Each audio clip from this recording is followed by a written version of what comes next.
Can you imagine your life where money is your friend, working with you to achieve all your dreams and desires? If you struggle seeing money as your friend, then join Kathy Cook Noble, financial advisor and educator on understanding how your money can work for you. It is possible. Now, here is Financially Speaking with Kathy Cook Noble. Good afternoon and welcome to the Inspired Choices Network. You are listening to Financially Speaking on the Inspired Choices Network with your host. I am Kathy Cook Noble, and we at the network are always excited when we get to talk about finances because that's where I focus, and the rest of the network is really well focused on the other parts of your life when you sometimes need a little bit of boost on your mindset, or maybe you need a little bit of help with parenting or training your pets, or getting some help with how to figure out things at work. That's where you want to plug in and look at some of the other hosts that we have here, because I know they're very, very well versed in their topics, and they're very easy to get a hold of, and they're always very happy to answer questions. If there's some questions that you have about your finances, then send them in. We always read them. We always look at them. And frankly, the topics that I get are from people who ask me questions, either in my practice every day as a financial advisor and bookkeeper, or from family and friends, or just in general conversation. People don't understand the difference between different kinds of mortgages, or different banking fees, or different acronyms that we use in the financial world. And we just break it down because we know that you are absolutely in a position to understand your own stuff, and you are definitely in a position where you can make decisions about your finances. So as complicated as they may make it sound on TV and in the movies, it is something that you can understand yourself. And you really only have to understand your own stuff. You don't need to understand your neighbors and the people on TV, the celebrities that have 6 houses and 5 yachts. We don't really care how their stuff works, because that's not going to affect us. We care how our stuff works. And that's what we do here on the network. And that's what I do, especially on Monday nights here on the Financially Speaking show.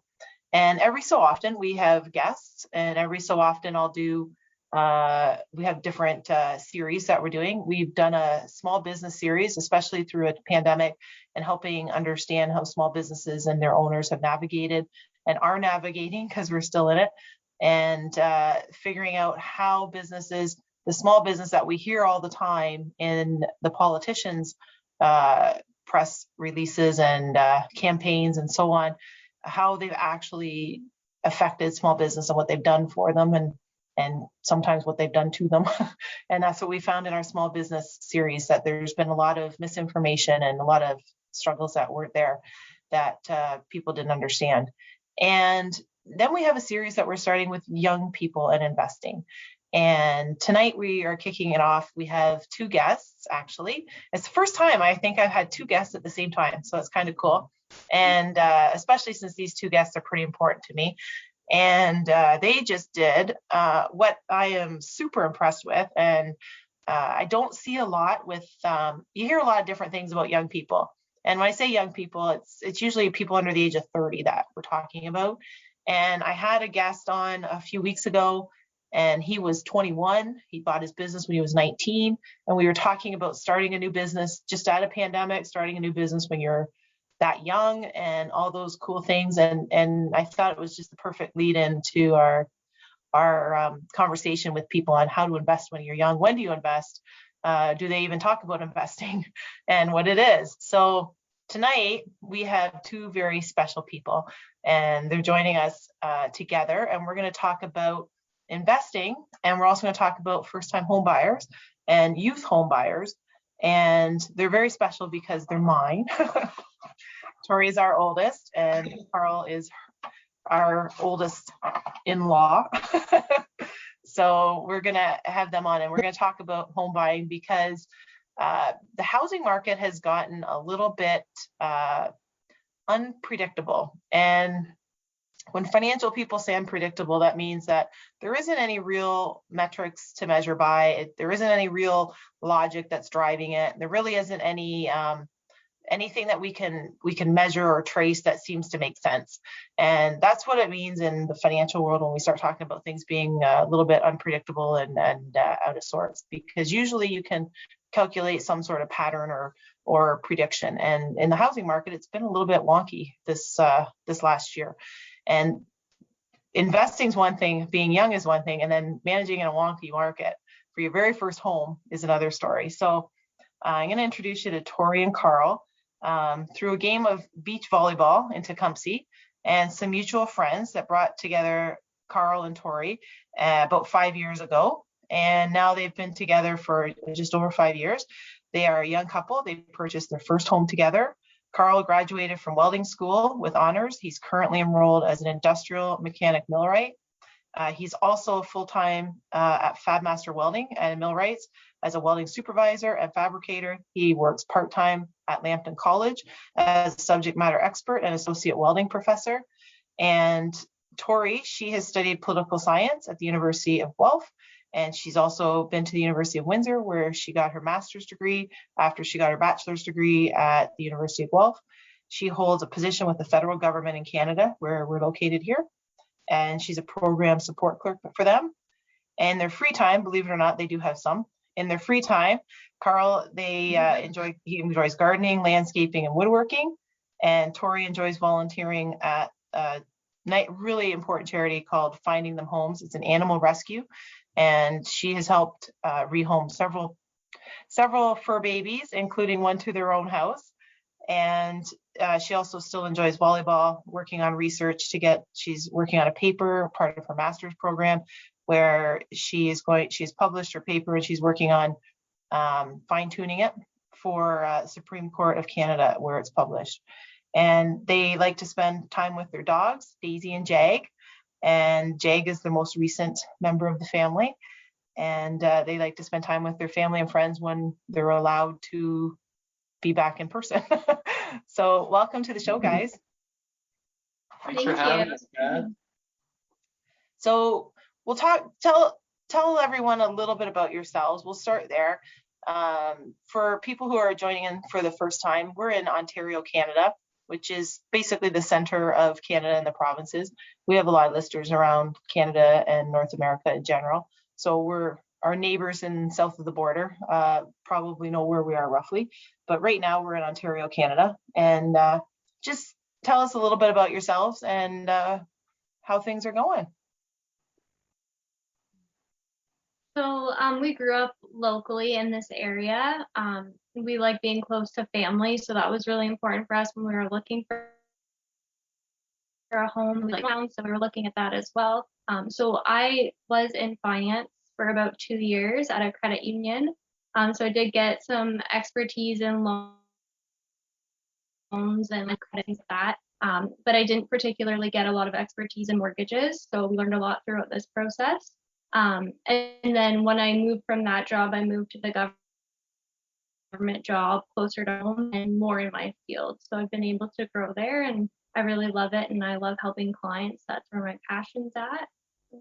Yeah, I think we just basically just kind of followed our hearts with what we wanted to do. So we know we wanted to stay local, and we both work local, so that was a big thing for us. Definitely traveling and being with family and friends. So and being able to be home at the end of the day to see the dogs and whatever. So that was a big thing for us. With me, I've always liked working with my hands and really putting things together and teaching and helping people out. So being at Fabmaster, I've a lot of mechanical stuff to that, which is great. And then part-time is also a huge plus because I can teach at the same time as well as using my hands. So I think definitely where we're at right now, we're in a location that's perfect, and it's both of us. So we'll start your journey buying a house. So it's not, for most people, they think I'm going to go buy a house. They go out, they put a bid in on a house, you do a little back and forth, and here's the keys to your new house. That's not the market we're in right now. That's certainly not the environment that people are buying houses in. And you guys had a pretty unique experience, I'm going to say. And we'll talk about that because things don't quite move that way in the real estate market today. So before we get to that though, tell us a little bit about how when you started to look for a house. So we started looking for a house. We still live in Windsor. We saw a house we liked, we went and looked at it. We were keeping an eye on the market, and then when we moved Chatham way, we looked at houses here as well and kept an eye. Let's say we saw 2 houses, one in Windsor, one in Chatham. And then recently, when we started looking again at getting a house, there was 2 that caught our eye. So we went and saw those today, and then we fell in love with our house. So that's how we went and looked at the houses. So the only house we've ever put an offer in on is our house. So with 19 offers, we ended up winning, which was amazing. And like you said, it's a unique experience because most people are looking for 6 months. So we were very, very lucky. And I think the biggest. Yeah, go ahead, Carl. Sorry, Kath, go ahead. No, go ahead. No, I think the biggest thing was the gut feeling, seeing something to believe it type thing. I don't know, with this house, we just felt that this was the one. And so I think that as somebody looking to buy, that gut feeling is there for a reason. But subconsciously, you also have to be aware of what you're getting into as well. So in the back of my mind, still we're worried, okay, we're new home, what could go on with it, right? So, but still there's that gut feeling, and I say it again, but yeah. So this is your both of you, it's the very first house you've ever bought. It's the very first time you've ever put an offer in on a house. It's the very first time you've been part of a real estate transaction where when we look at stuff in finance, we always tell people the most expensive asset you're going to own is going to be your house. And the second one is going to be your car, because that's usually where the bulk of people's money gets put. And first time home buyers is usually can be, it's not always, but sometimes I see it where it's a very stressful situation because they're worried about, they don't know how to go about it for starters. And then they're worried about how do you get qualified? What does that even mean? What's a mortgage and where do you get one? And stuff like that. You guys had, and right now in this environment, so people know what's going on here in Canada, exactly like what you said, you have 19 people putting in offers, and it's not where it's back and forth. It's you wait for one day, they close the bid, they look at all the offers at the exact same time, and then they say yes, no, and then they call somebody and they say, yep, out of the 19, you got it. So there's no offer back and forth where people can say, oh yeah, but can you leave the appliances, or can you leave the curtains, or can you do stuff like that, which is right. How normally you would do it. So that was kind of cool. So we want to talk about your experience, because you guys came in and you looked at a bunch, you did look at houses, but this was the first house that you said, this is it. We made a decision. And I should clarify, you guys literally just moved into your house.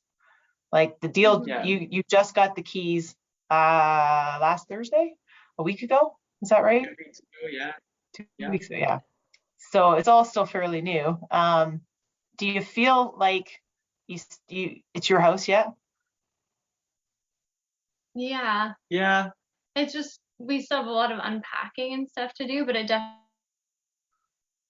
feels like our house. And for me, it didn't feel final till we signed all the lawyer papers and I knew that everything had gone through, because there's still always that chance that somebody could pull out, whether it's the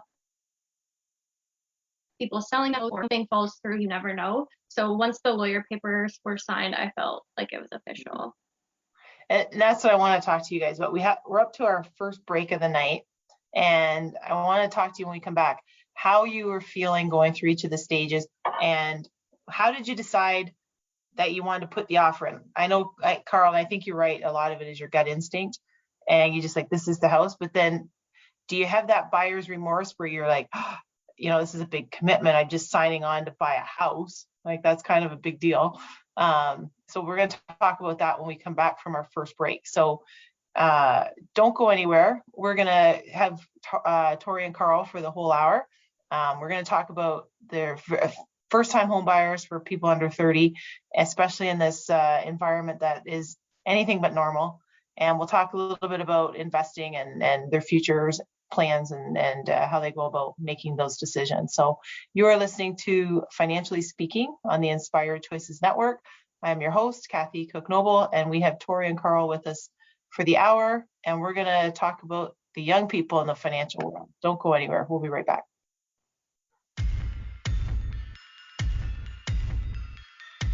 Too many of us get caught up in the unreal lives of reality television and complete to acquire stuff, which is setting us up to accumulate lots of debt.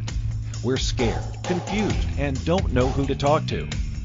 By tuning into Financially Speaking radio show with financial advisor and educator Kathy Cook-Noble, you'll learn tips you can use to improve your financial health, which in turn can improve your overall health and make for a very happy life. Live a life you can afford and enjoy. It is possible. Listen for Financially Speaking radio show every Monday at 4 p.m. Eastern Standard Time, 3 p.m. Central, 2 p.m. Mountain, and 1 p.m. Pacific on InspiredChoicesNetwork.com.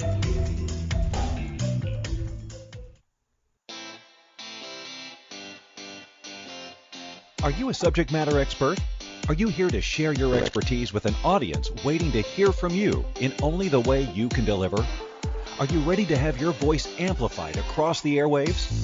Inspired Choices Network has a global radio platform streaming to millions of people across the world. Professionally produced and supported by an accomplished team every step of the way, you can broadcast from anywhere in the world, knowing your voice matters, and we ensure it is delivered with ease and efficiency. Eager to hear your message, the world awaits. Contact us today to become an Inspired Choices Network radio host. Email become a host at inspiredchoicesnetwork.com. This is the Financially Speaking Show with financial advisor and educator Kathy Cook-Noble. To participate in the program, join our live studio audience in our chat room at inspiredchoicesnetwork.com. You can also make the choice to ask or comment by email by sending to Kathy@bookkeepplus.ca. Now back to the program. Welcome back, everyone. You are listening to Financially Speaking on the Inspired Choices Network. I'm your host, Kathy Cook-Noble, and I have two of my very favorite people in the world here tonight, and also two of my favorite guests, Carl and Tori. They're here, and we're talking about how there's a lot of moving parts when you're buying a house, but especially in this market, and their very unique experience that they had, which I'm going to let them explain a little bit more about that before we went to break. They were just saying that they bought their first house, and they bought it on their first bid, because it's not an offer. It is actually a bid now, the way the market's working. So when you guys got started down the path, you used a real estate agent, right? Correct. How did you find your real estate agent? Bless you. She was awesome. She was helpful because the day we saw the listing, it was a Sunday, and they were taking offers on the Tuesday, and that was of ours. So we had messaged her Sunday and said, is there any way we can go see this house? They're taking offers on Tuesday. We really would like to see it. She fit us in that day to take us to come and see this house and another one. And that way we were able to make our offer the next day with her and have it in time on Tuesday, and we were able to actually come see it. So it was really great to work with her because she was so flexible. And she went with you to look at the house, and she guided you through the process really the whole way, didn't she? Yeah. And she also let us know about the types of houses to expect in this area. They commonly don't have basements, which isn't normal from back home. So she let us know about that and the different systems, and she was very aware of the stuff in the house, the different things that we needed to know. So exactly. And when you picked and I think for people it's important, it's like picking a financial advisor, really. You have to pick someone you're comfortable with, and you guys obviously were comfortable with her. And when you first met her, was it like Carl? I think a lot of what when you said that about the guy, I think you're 100% right about your instincts.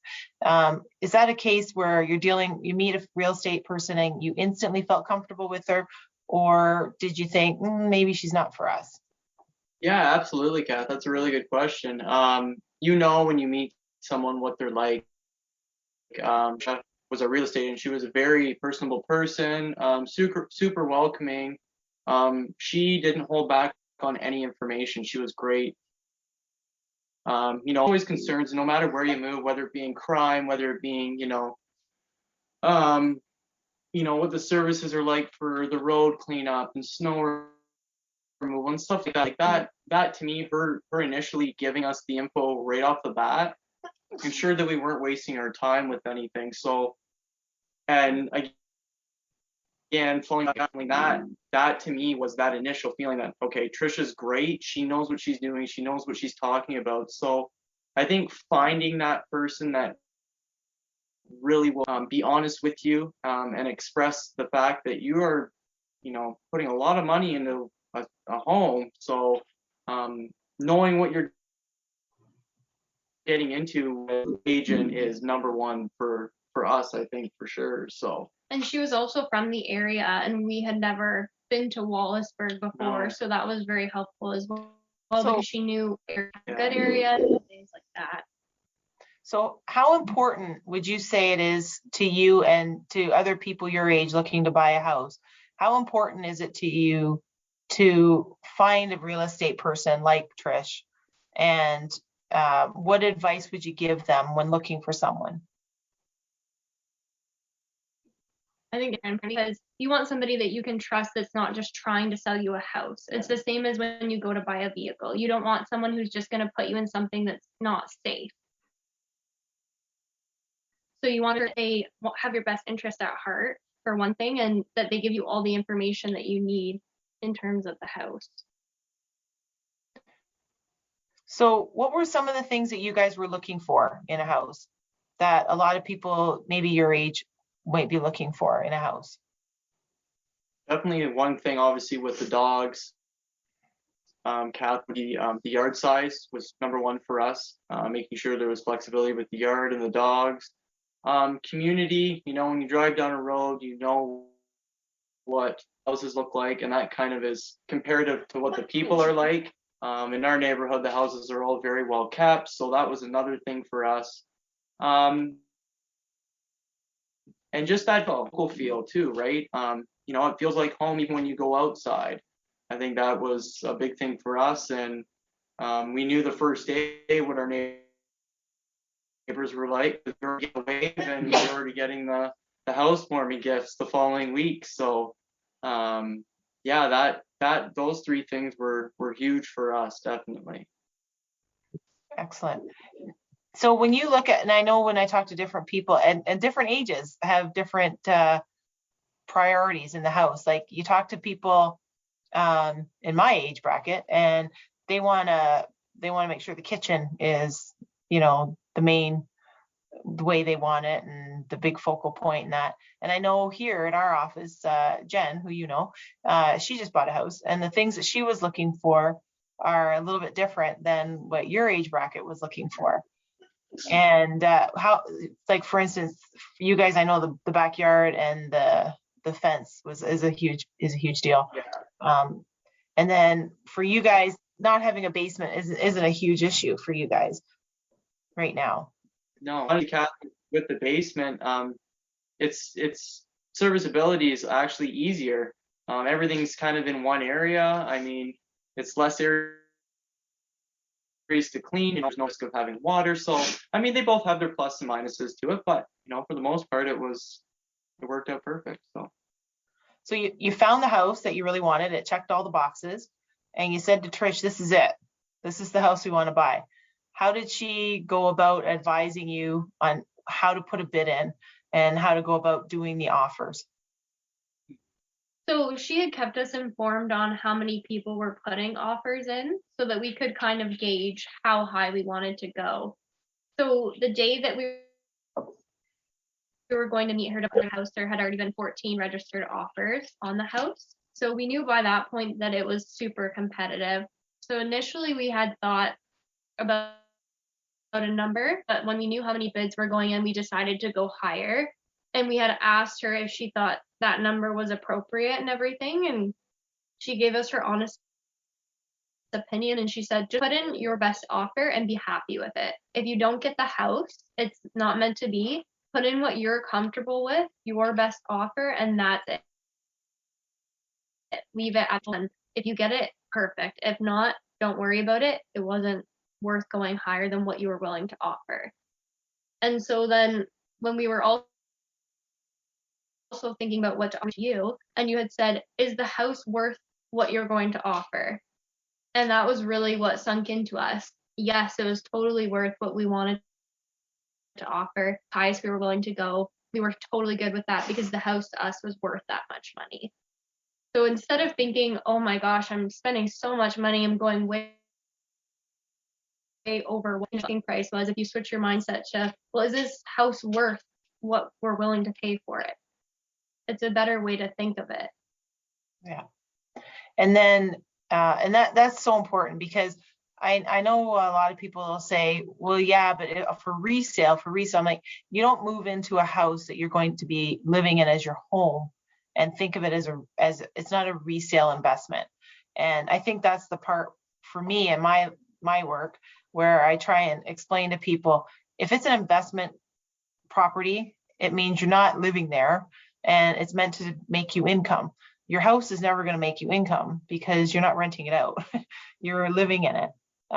And you want to enjoy your house and you want to have it for you.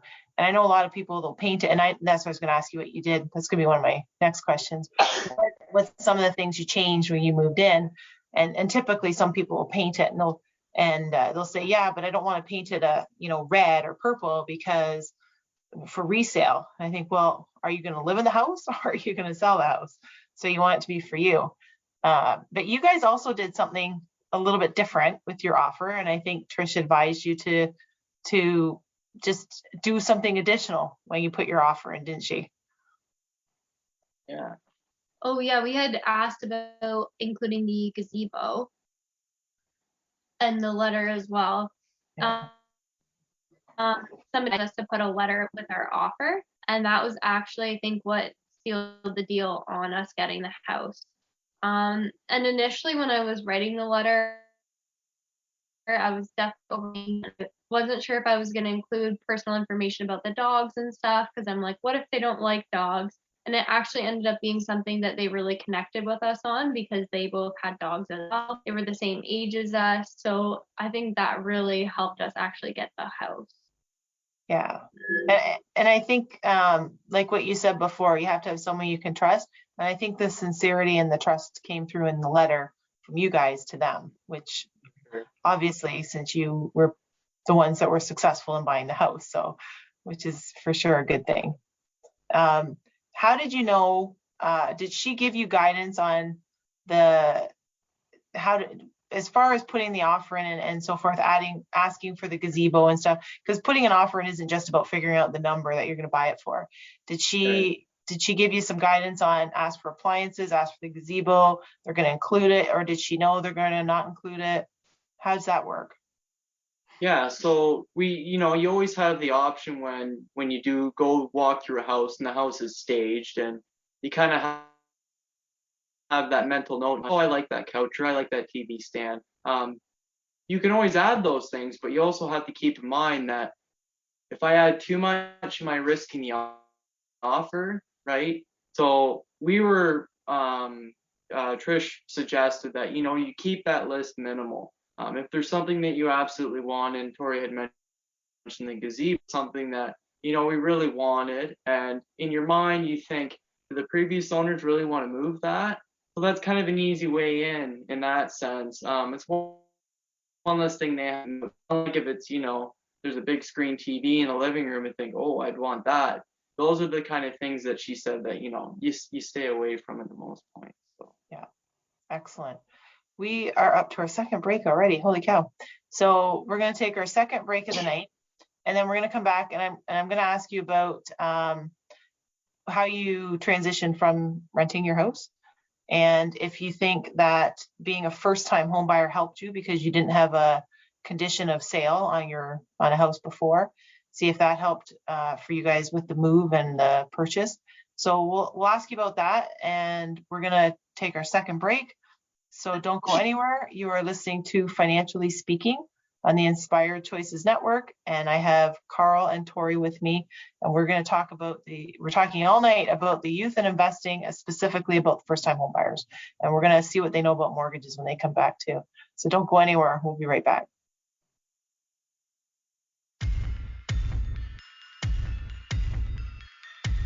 Too many of us get caught up in the unreal lives of reality television and complete to acquire stuff, which is setting us up to accumulate lots of debt. We're scared, confused, and don't know who to talk to. By tuning into Financially Speaking radio show with financial advisor and educator Kathy Cook Noble, you'll learn tips you can use to improve your financial health, which in turn can improve your overall health and make for a very happy life. Live a life you can afford and enjoy. It is possible. Listen for Financially Speaking radio show every Monday at 4 p.m. Eastern Standard Time, 3 p.m. Central, 2 p.m. Mountain, and 1 p.m. Pacific on InspiredChoicesNetwork.com. Money is complicated, right? Actually, no, it's not. You don't have to be a trader on Wall Street to get a handle on your money. TV shows often instill fear to keep you believing you can't understand it or do anything yourself. If dealing with your finances brings up a lot of other F words, then you need to read All Ladies Should Use the F Word, A Guide to Loving Your Finances by Kathy Cook Noble. Kathy helps you take control of your finances and leave the other F word, fear, in the dust.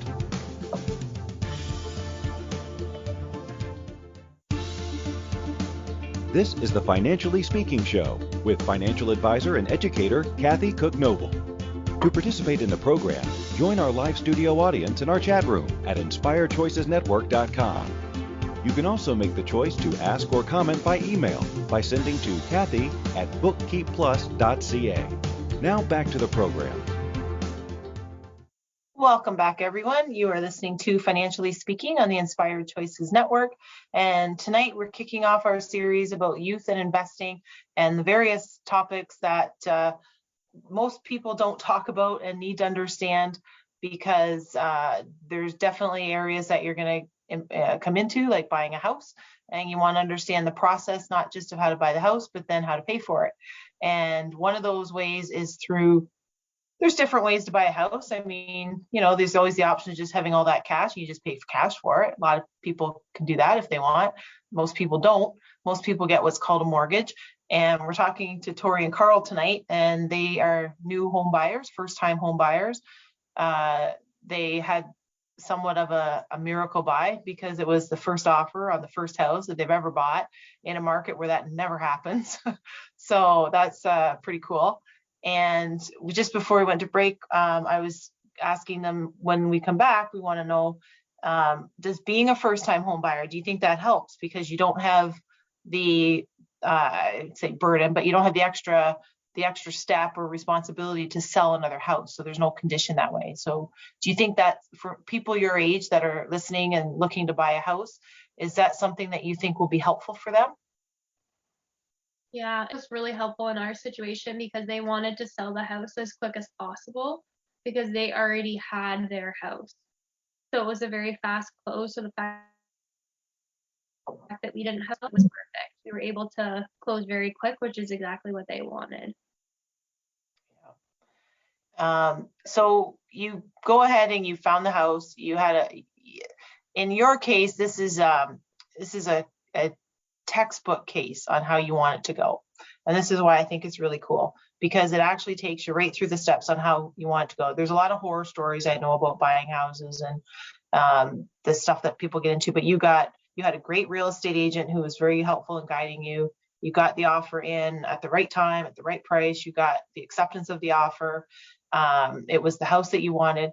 Now what happens? You have to pay for it. So you have to have a mortgage. And in this case, there's different kinds of mortgages. Now, Tori you had some experience in the financial world about it. How much experience did the two of you have and understanding the different ways you do mortgages and different kinds there are? I would say it was pretty basic. Like I knew that you could amortize over 25 or 30 years. I knew that there was either fixed or variable mortgages, interest rate, things like that. And I knew that depending on the financial institution you go with, there's different ways you can pay your mortgage faster. So not all of them allow you to just pay your mortgage an extra payment. And ours does. So that was one of the awesome benefits of going with the mortgage company we went with, is that we can put an extra payment whenever we want. A lot of the time, the institutions, it's either you have to double up your payments or do the 20% down on the 1-year anniversary. So it's not as restricted because we can just throw an extra payment of whatever we want on our mortgage, which is awesome. And as far as where you get mortgages, a lot of people out there think there's only one place you can go and get a mortgage, and that's a bank. And we know that that's not true. And you guys know that, especially now, because you've just been through the process. And there's different options that you can have for obtaining mortgages. So how did you guys go about learning about that? And what did you find out? Yeah, so that's a really good question, Kath. So we went through with the mortgage broker, and the beauty about a broker is they will shop for the best rate for you. And I think going to the big banks, get in and get a mortgage, but at the same time, you're probably going to pay a little bit more if you don't shop. So there's always a misconception of, should we get a broker? Should we not? You know, honestly, we don't think that's the case at all. We lucked out with a very good rate, very reasonable. Unlike some of these big banks, 3.99, 4.99, somewhere there. That's a big difference from the lower end of those numbers too, right? So I think knowing what a broker is, what they're capable of doing, will definitely translate into you having success in getting a mortgage. And is that something you would recommend to people your age, Carl, to go and find a mortgage broker rather than Absolutely, yeah. Especially when you don't know exactly what all goes on. There's a lot. Even with a mortgage broker, like there's phone calls every night, making sure your funds are in place, making sure that you're not moving money. That was the biggest thing for us, is ensuring that we're not moving money. And thankfully, with our broker, he was very good for instructing us on what to do and what not to do. So yes, I do suggest. The other thing is, with our house, we did go in with the condition of finance just because we wanted to do inspection through after with Dad, because he's a contractor. So we put that condition in there so we had something to fall back on in case there was an issue with the house. And basically they wanted us to close really fast. So they wanted us to be able to waive the financing about a week after we closed. So the nice thing is that we could call the broker up that night and say, they want us to be able to waive the financing a week after. Are we going to be okay to do that? Is that an okay thing to do? And he was like, yep, go ahead, waive the financing. You guys are good. You're secure. He was able to assure us that we could do that in order to make the deal go through. And you didn't find the house first and then go find a broker and start looking at the financial side of it. You did it before, didn't you? Yeah, because we wanted to know what we could be approved for. So we went ahead and did it that way, so we knew the look is in our price range. Yeah, exactly. I was going to ask you about, as far as the broker goes, there's a lot of people that don't realize how many other people are part of it. So the real estate agent was part of it. And then the broker, he talked to you guys. He talked to you about what you're approved for before you even put an offer in. And then he went to work and said, let's get you the best rate and who's that going to be with. And then there's a lawyer that has to come in and finalize it and make it all legal. And for people who don't know the Canadian financial sector, there's only 5 big banks in Canada, and it's not like the US where there's all kinds of banks in different states and across the country. There's only 5 across Canada, and then there's a few credit unions. So there's 5 major banks. So when Carl said about going to the banks. You really don't have a choice of more than, 1 in 5, maybe 1 in 7 if you pick the few smaller ones in credit unions. But there are several brokers that have opportunities to help you out that don't advertise. You don't really see that advertised quite the way the banks advertise. But when you find the right one, you guys found the right real estate agent, the right broker, and then we had to get the right lawyer, because that's the one that could really muck things up. And you guys obviously did. And how did you come about finding that person? So I was able to get the contact information from someone at work who had used that lawyer, so recommended that lawyer to me. And then we also got quotes from other local lawyers, and were able to compare them and see what was the best option for us. So your experience, would you say it was pretty smooth?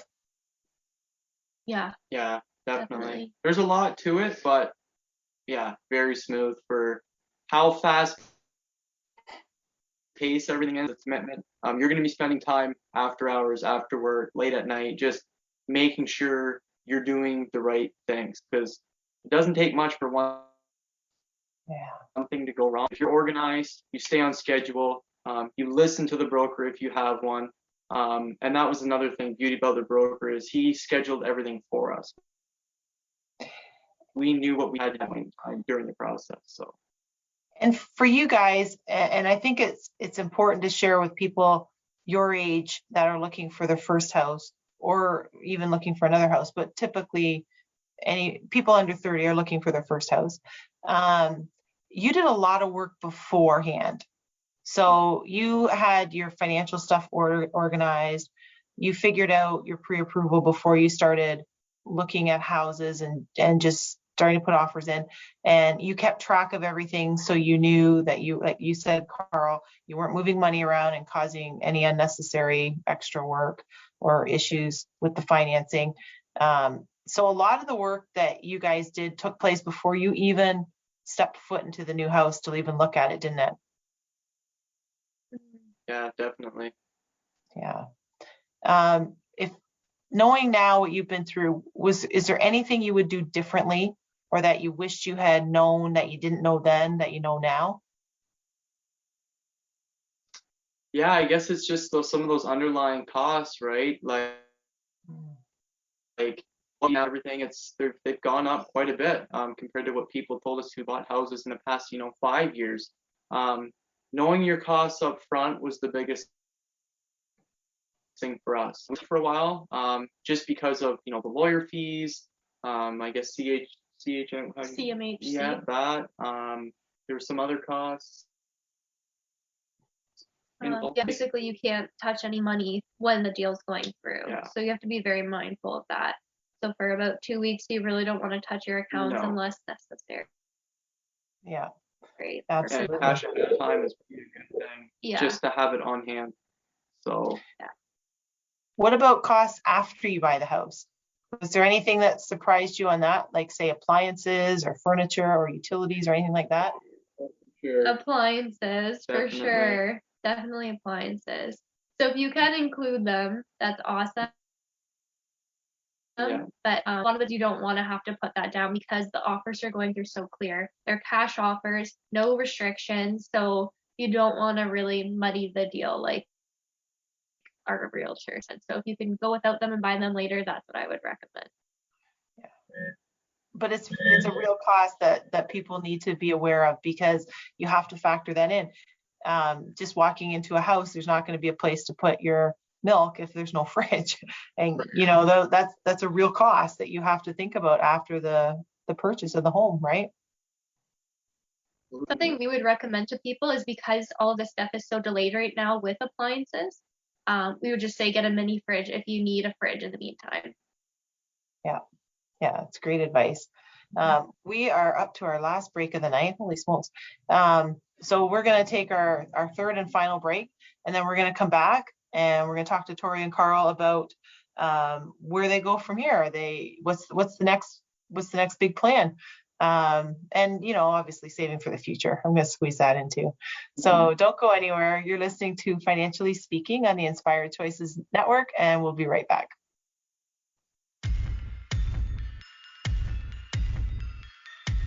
Too many of us get caught up in the unreal lives of reality television and complete to acquire stuff, which is setting us up to accumulate lots of debt.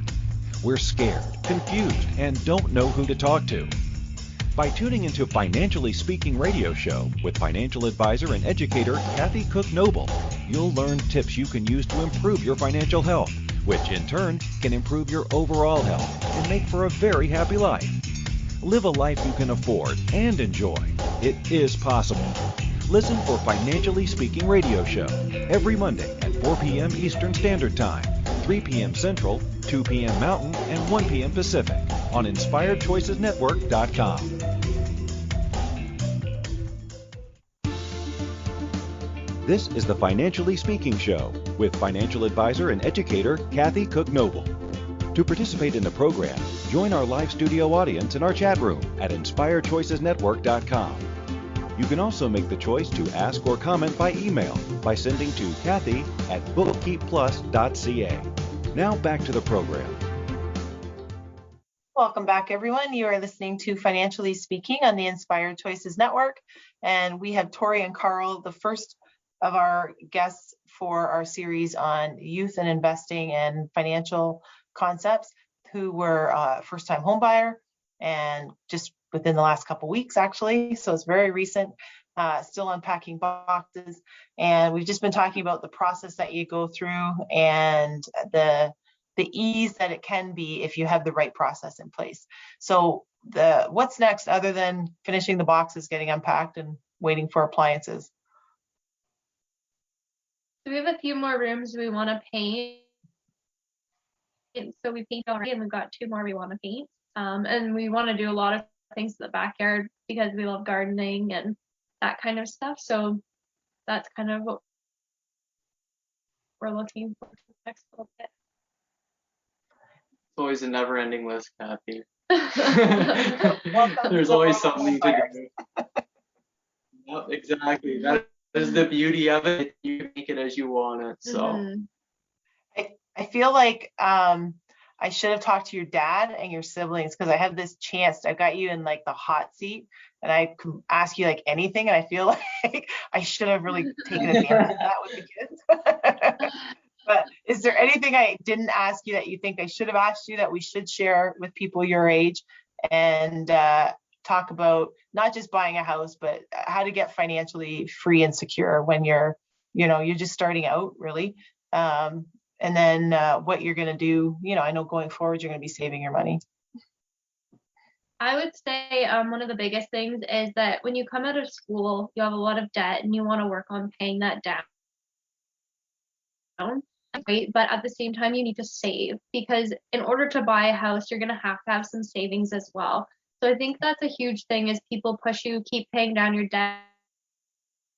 But if you have any savings, it's going to take forever to be able to buy a house. So making sure that you're saving while paying down debt is super important, especially because you're going to be putting the money into an asset.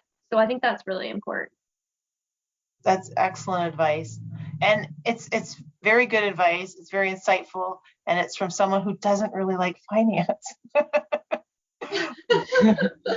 So there you have it. You've just made my whole story for me.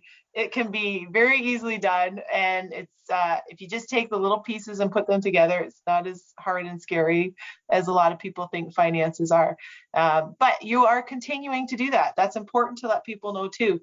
You're still continuing to save your money and set some aside, because retirement's a very long way away, but starting now makes it a whole lot more comfortable and fun, right? For sure. Yeah. So you're saving for that, which is really truly good advice. And it's really important for people to understand that, yes, you have to put the down payment, and yes, you have to make your payments on your mortgage and pay for utilities and all that kind of stuff that comes with it, property taxes and so on. But you still have to be thinking about your future self, and you have to be setting your money aside. So that is the one thing that I am going to share that I know on the inside of it is one of your secrets is that you continue to do that through the whole process. You didn't say, oh, no, I'm just going to, turn off the tap for my savings. You continue to do that the whole time. And that's important, I think, for people your age to hear and to know that, yep, there's going to be some modifications, but you're still going to keep the same habit and the same mindset of doing that, which you guys did very well. And I think that's pretty cool. So what else would you like to share with people your age, or Tor and Carl, maybe your siblings, and keep them on track about financial security? Yeah, I think a big one on that, Kathy, is grind it out. Get up, go to work every day, do your best. Put in those hours. I mean, you're gonna sacrifice those long days for certain things, but you have to put the work in to get what you want. Establishing that sure made a difference with us. So I would also say too, having insurance. So when you go to get a mortgage, don't get the mortgage insurance, because that's only insurance. So I think the best thing is to go to someone like a financial advisor like Kath and get all of your insurances through her, because if something happens to you, it covers everything. It doesn't just come home. And I think that is so important. And something I think about is if you're driving to work and you get in an accident, something happens to you, is your family covered? Or is it only if you get hurt at work that the stuff will cover you? You want to be fully covered. So I think that's super important, and people should definitely not fall for mortgage insurance and get regular insurance. Wow, that couldn't have been planned better if I had tried. That is one of my favorite topics, as you know, and how important I think it is. And people, they get so confused and scared when they start talking about insurance because, oh, I don't want to die, or I don't want to get hurt. And you know what? It is not about that. You are so right on. It's 100% about protecting you, your family, your assets, all the stuff that you've built. And you guys have just been the dream case to watch put it together. So a lot of young people out there can learn a lot from you on how to do it the right way, which is, I think, so encouraging, because there's so much negativity out there, and there's so much that people say, and they just generalize a whole population about, their work habits. And your age is one of them where you get generalized about where you are at and, your work ethic, your understanding. And you guys are right, exactly doing it the right way. And that's super cool to see. So I'm super glad that you guys came on first to kick off my series, so we can talk to the young people about youth and investing, because the sooner you start, the sooner you can buy a house, and the sooner you can take vacations, and the sooner you can be financially free and financially secure. And I think that will help a lot of people. And truthfully, when you have financial security and you feel like you've got control of your finances, does it make you feel less stressed and a little bit happy? Oh, sure. Absolutely. And also, we wouldn't have been able to buy this house without you and Dad and all your help and guidance. So we're super blessed in that way as well. Definitely. Well, I can tell you, it's a lot of fun that your dad and I have when we get to see you guys, all of you, do well, because Tori has 3 siblings, and they're not quite there where they're buying a house yet, but they will be. But they definitely are on board with the insurance. Yeah. So, and Carl, we've got you. We've taken you in, so you're one of ours now.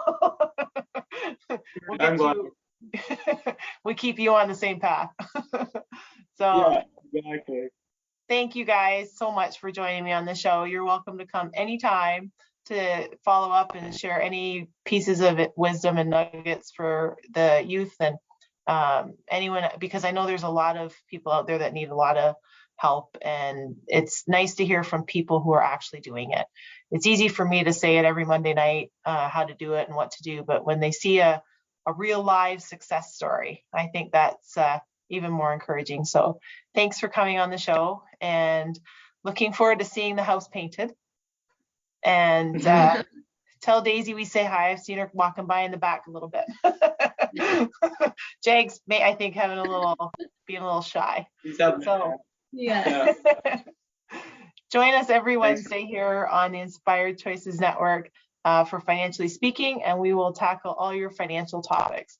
So we'll be back again next Monday with our series to continue on investing.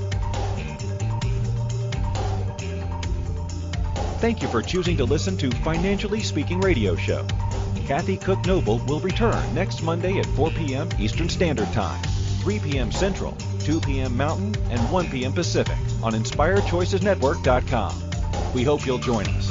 Until then, have the best week of your life by making the choices that bring you all that you desire.